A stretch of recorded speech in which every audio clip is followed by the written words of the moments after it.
Welcome to PC Gaming Tech Summary. I'm your host Gamer, and today we go over a few items in regards to Z690 motherboards, Windows 11, 12th Gen Intel Alder Lake, and NVIDIA as well. Z690 motherboards, yes.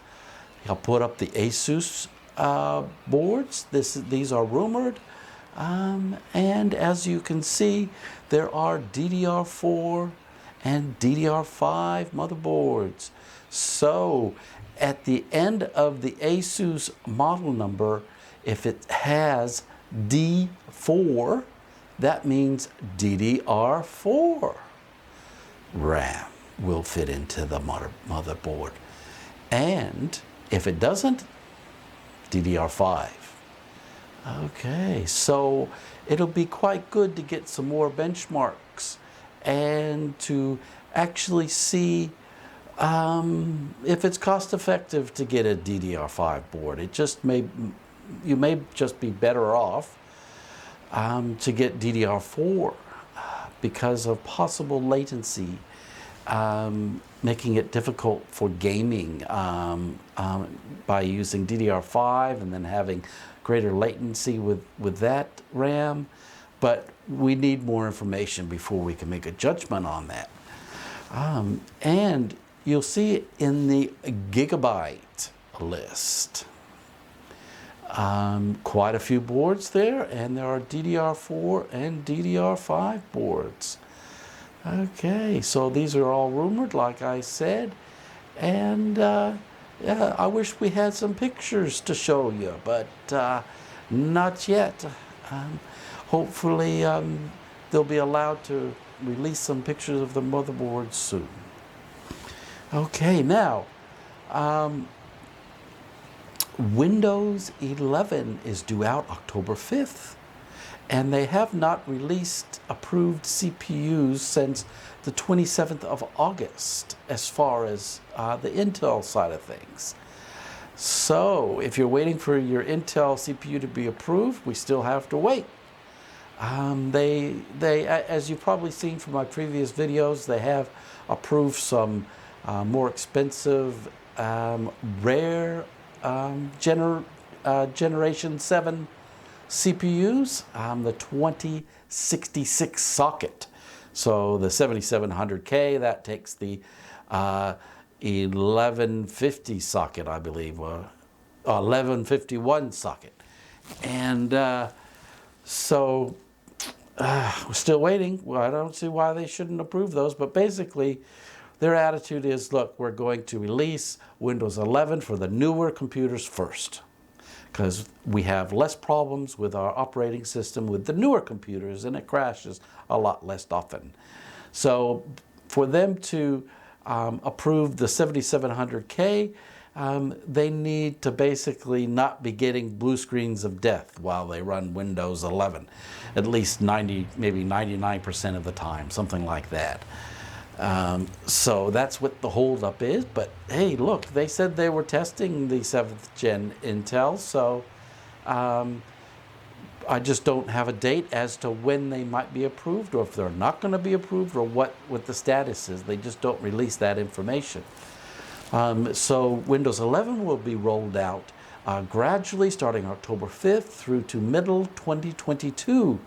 So who knows? Maybe they're going to be approving CPUs months down the track.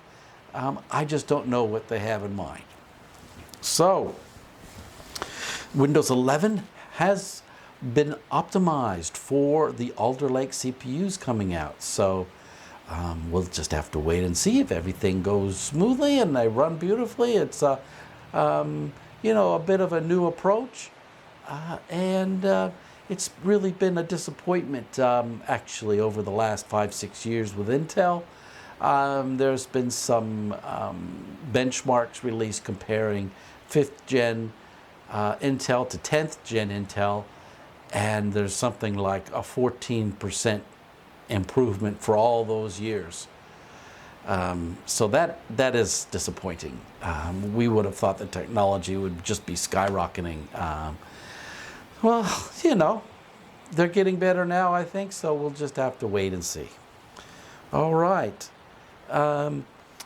Intel has some graphics cards they're releasing beginning of 2022, and they're also going to use some board partners to manufacture those GPUs as well.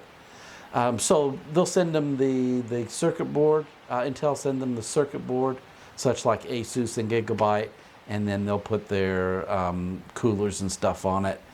And yeah. So that sounds good. It'll be very interesting to see what comes out. And NVIDIA has filed a patent for 3D stacking of GPUs. So it becomes too expensive when you get bigger and bigger size of a GPU.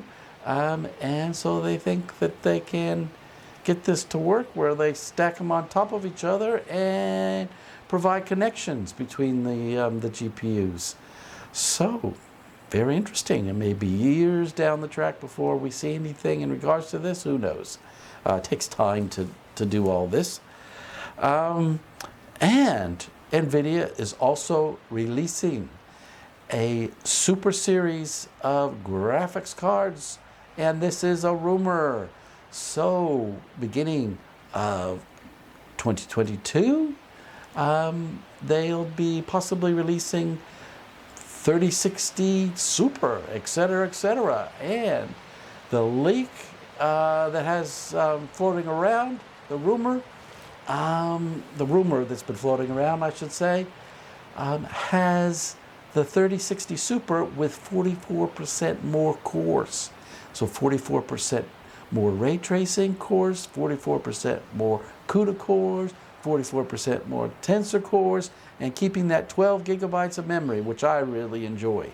So that sounds like a really good car. No idea about pricing for that, but that looks like one to have a look at if you're about to buy a GPU soon. All right, well, thanks for joining us here on PC Gaming Tech Summary. And don't forget, you'll be seeing me in the next video.